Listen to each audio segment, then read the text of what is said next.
Hey guys, welcome to the MMA Brothers podcast, the newest, baddest, and best podcast out there. And let's get it going. Hey guys, welcome to another episode of the MMA Brothers. My name is Asher, and I got my guest with me as always. Guest. What's wrong with this guy? My co-host is what I meant to say. Yeah, we're bringing to you UFC top 5 topics of the week. Sorry we took a little break. That Rona's hitting heavy, boys. Yeah, So, we got some good topics for you guys. So we're going to talk about the Khabib and Tony Ferguson fight, which is in limbo right now. No one really knows what's going to happen. We're going to talk some Henry Cejudo. Honestly, man, just put him in a house. Just, the last one who comes out wins. Somebody, just as the third person with some social distancing with the camera, just like watch a scrap, and then we'll be good. We'll be happy with that. But anyways, we're going to cover a range of topics today that are going to cover the virus and other fights that are going to be taking place in the near future.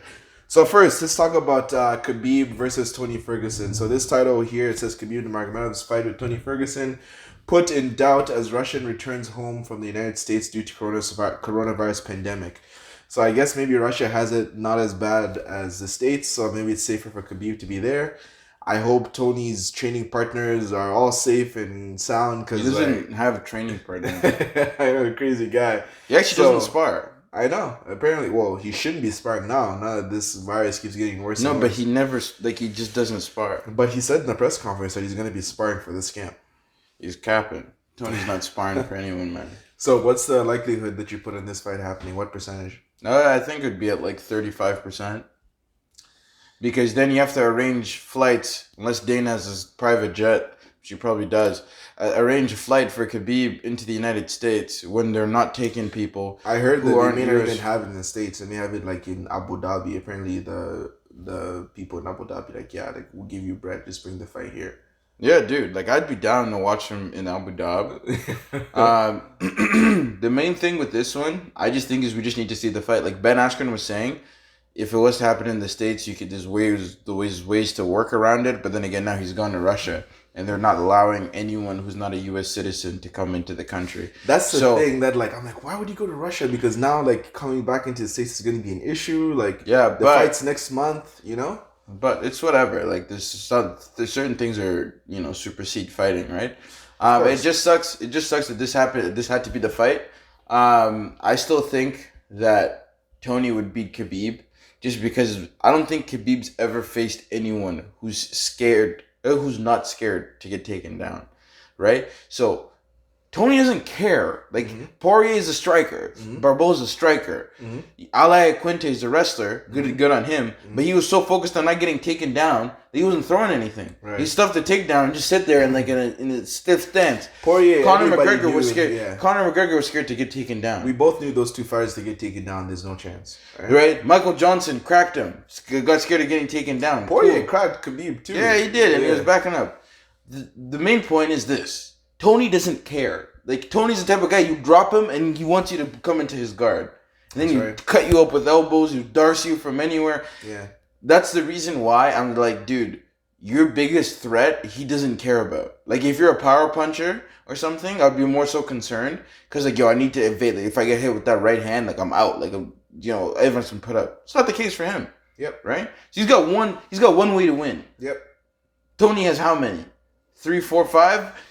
Tony can beat him in a decision. Tony can beat him by cutting him up on the ground. Tony could beat him by choking him out. Tony could beat him. I'm not saying Khabib is not going to choke out Tony.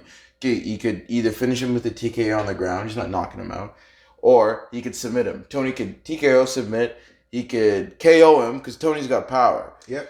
Right? He could... What else? What other ways are they doing? He could win a decision. I don't think Khabib would win a decision. I agree with you. Ferguson has way more ways to win than Khabib does. But again, Khabib has that ace card. He's got that 21 where he just he hits it and then it's almost money every single time, So I'm 90% sure Tony Ferguson is gonna get taken down. It's just what does he do when he's taken down? Because Tony Ferguson. And they said Tony's strength is ridiculous. They're like, dude, his hands are the size they're just everyone who grapples Tony, when he clinches, when he locks his fingers in on it, he's like, yo, there's nothing you can do about it. I can see a situation where if Khabib goes for a takedown and then somehow he misses, then Tony just goes for the neck and then Khabib, then it just Yeah, that I see happening. Mark my words. I'll refer to this video if this fight does happen and that fight goes. That's what I'm saying. Yeah. Khabib has to be so careful because Tony, he'll throw front kicks. You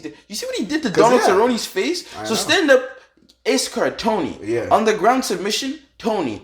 Everything else, Tony, except for takedowns. And ground and pound, yeah. And ground, Tony from the bottom? Compared to... From the bottom? Yeah, he's got some nice, but it's not even ground and pound. It's more like elbow and hit. Yo, but he cuts you up, bro. Yeah, You've been bleeding, leaking out of your eye. I can't see. You can lose due to cuts, but my point is, like, he won't beat the shit out of you on the ground like Khabib would. You know what I mean? Tony's the last guy I'd want taking me down. Because he's going to armbar me. He's going to break. In that division... I'd rather Khabib not take me down, rather Tony take me down. Oh, no, 100%. Because Tony would choke me and tap out. Maybe get a cut. Like I would leave with less damage than what Khabib's gonna leave me with. Is what I'm trying to say. Nah, man. Khabib, may have more scars than Tony, but definitely more brain damage. Khabib hits like a pillow, man. So, anyways, that's enough about that topic. Let's move on to the next one. So, Khabib's second last opponent, Mr. Conor McGregor. He's back in the news again. His coach, Owen Roddy, he was on the MMA Ariel Helwani show. They're doing all this, video broadcasting, whatever, stuff because of the coronavirus. So he had to say that Conor McGregor, I think, wants to return for July 11th against Justin Gaethje. I think it might be at 170. I'm not sure. But they already have some odds on this fight, and as you can see in the title, Conor McGregor opens as a sizable favorite against a potential fight against Justin Gaethje. So, what do you think about this fight? Do you have McGregor? Do you have Gaethje? Like, are you excited for this? I just think Justin's style is the absolute worst way to fight Conor. That is the dumbest way to fight Conor, because if you think I'm just gonna run through this guy, I'm just gonna go this and go move forward. Conor will sneak you. Yep. You come around your guard, sneak you up, you front kick you in the stomach the moment you keep pushing. Yep. Because Justin's not gonna take him down. Justin never takes anyone down. He's a great wrestler, but he's like, I'd rather beat the living daylights out of you. He's like Romero, yeah. Right? I don't get it, but yeah, that's what's gonna happen. That's the absolute worst way to fight Conor, because you move forward against Conor, you will have a gap where he's gonna push that left hand through, but and Conor he's gonna drop forward too. He doesn't move backward. But that's what I'm saying is the best way to fight Conor McGregor would be a counter striker. Counter striker with a really good jiu-jitsu game would be the best way to fight Conor. Because if you want to wait for Conor, throw that left hand, hit him, and then take him down, cool. Don't just walk into the line of fire. Better than him have tried. And that left hand dropped him. Yep. Right? So you got to be super careful with that left hand. He's not going to threaten you with the wrestling like Khabib. Conor doesn't have to worry about that. But I just think Justin is a big 155, but McGregor's left hand is the equalizer of everything. Justin will push forward, but he's going to get caught. And I think Conor's got a chin on him. So does Justin. But if Poirier could beat Gaethje, Conor could beat Gaethje. Yep. I agree. I didn't really have much to add on top of that. I think Conor McGregor has the tools to win this fight easily in the first round. Conor is really, really dangerous in the first round, and I think most of his wins are actually in the first round too. Gaethje does come forward. He does, show up and cover his head and make sure he absorbs most of the shots on his guard. But I think Conor McGregor would hit him with one in the chin, and then Gaethje or just to the body, like a vicious left kick to the body. Yeah, just like liver shots, just like boom. Because if Gaethje's orthodox, right? Yeah. And McGregor's southpaw, so that left switch kick to the stomach is money. And especially Justin has a very high guard. He legit walks forward like this. Yep. So guess what's open right here. Liver shots for days. He's gonna. But I just know it's going to be an exciting fight, and I almost guarantee it would end in the first round. I don't see that one going to the second round. Or if it does, somebody's going to be severely damaged. It's probably going to be Gaethje. I actually think Gaethje should have maybe 2 or 3 more fights left in his career and stop, because that guy, I think he first of all, his face, he looks like he's worn damage. Second, when he talks in his interviews, I'm like, bro, this guy is punch drunk, man. You know what I mean? Have you heard him speak in his interviews? No, I don't. He's kind of like Nate Diaz mumbly, I think McGregor is kind of scared, but whatever. And I'm like, guy ate too many punches, man. But who knows? Whatever. We're gonna move on to the next one, guys. And the next one, we got Daryl's favorite fighter, Mr. Triple C. Honestly, guys, I know I get my butt kicked, but there. Literally, just let me get in the ring with Cejudo, dude. I just want to flying knee him, man. Look at that. Man won a gold medal. Beijing Olympics. I want him to shoot for a takedown. Masvidal, this bitch ass nigga. Anyways, Henry Cejudo is in the news, and he had to say that he's coming for that pound for pound #1 spot. Anyways, he's going after Khabib Nurmagomedov and for John Jones. Listen, Khabib Nurmagomedov is 28-0. He's won I don't know if it's 10 or 11 straight fights in the UFC, maybe 12. I'm not sure. John Jones is close 27-1 and or something. I don't know. That joke was so trash. I'm still offended by that. And I think some people are too young to even know what that reference was. But anyways, that's for you to do homework on. Henry Cejudo, he's nowhere near these guys in terms of records and UFC wins. Yes, you won 2 titles in 2 divisions, great. But John Jones and Khabib Nurmagomedov have won so many fights straight and dominantly. Henry Cejudo has won his bantamweight title against Marlon Moraes, and he won it in the first round. He was kind of getting beat up in the second round. He kind of turned the tide in the third round. He won. Against Demetrius Johnson, it was a close fight when he won the title, and he won, and then TJ Dillashaw, whatever. But still, this guy doesn't sound like he talks so much grease and makes it seem like everybody that fights him just gets murked. I'm like, yo, Henry, man, your fights are competitive. Maybe they could have given Demetrius Johnson that fight. Don't walk around like you're the best thing to bless MMA. You know what I mean? That's Max Bless Holloway.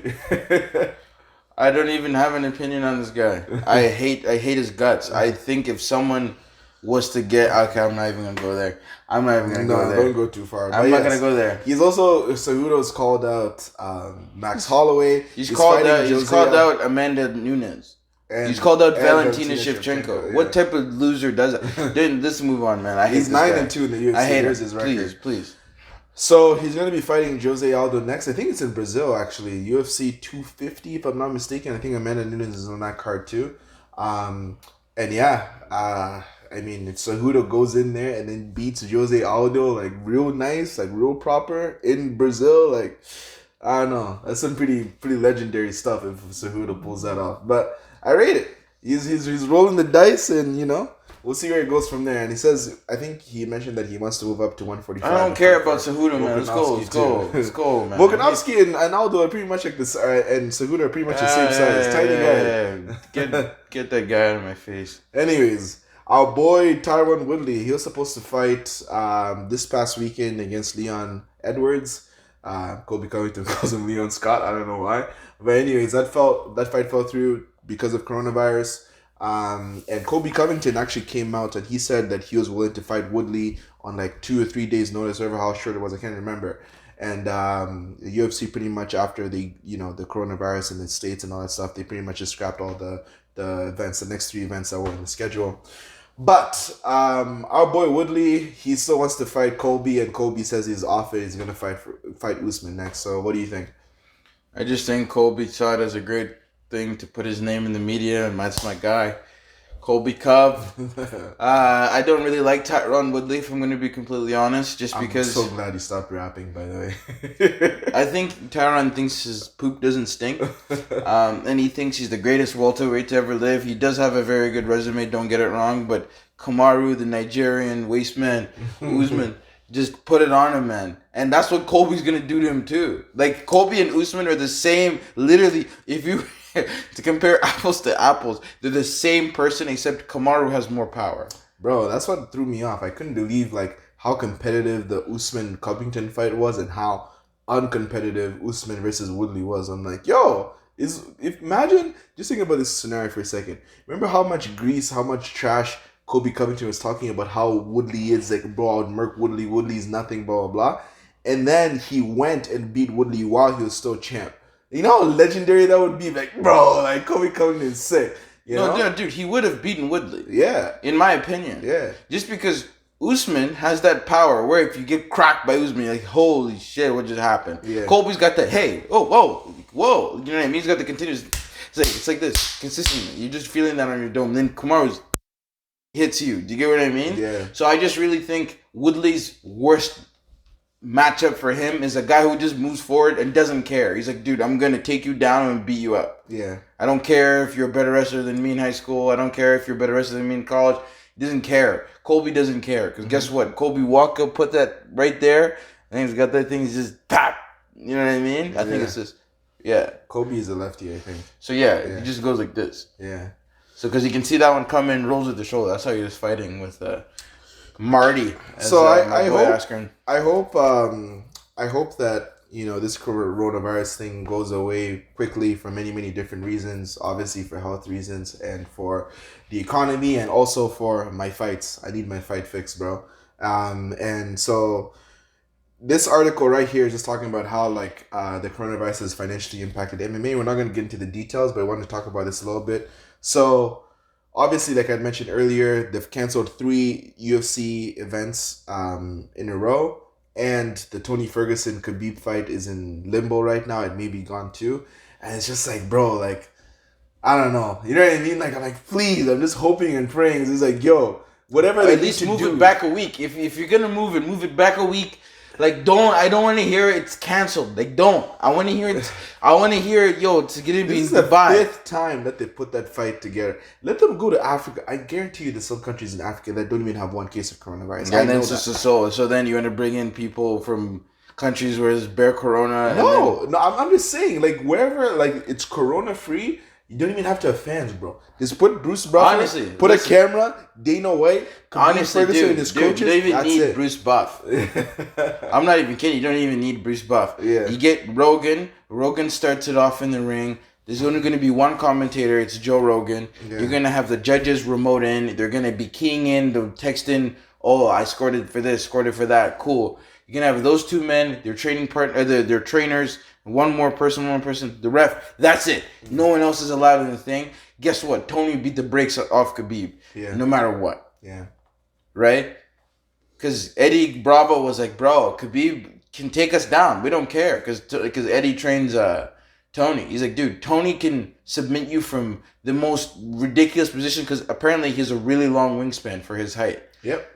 And he's got massive mitts. They're like, dude, whenever you grapple with Tony, you got to be careful. He'll darce you from the bottom. He'll darce you from the side. Darce you from anywhere, man. Yeah. So, Rona has really shooken everything. Hopefully everyone understands the impact. Take this stuff seriously. And we can get back to having some fights back on the card. But that's enough Rona talk. Yeah, I think...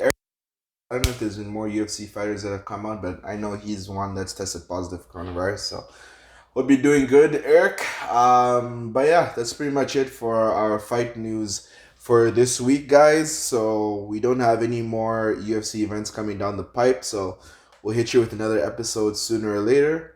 And I hope you guys enjoyed it. Any last words?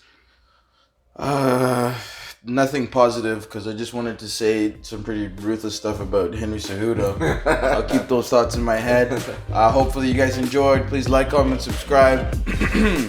That's just me clearing my throat. I'm not sick. Relax. Yeah. So like, comment, subscribe. Let us know what you think in the comment section. I forgot my line, but you guys know what to do. All right, guys. Peace.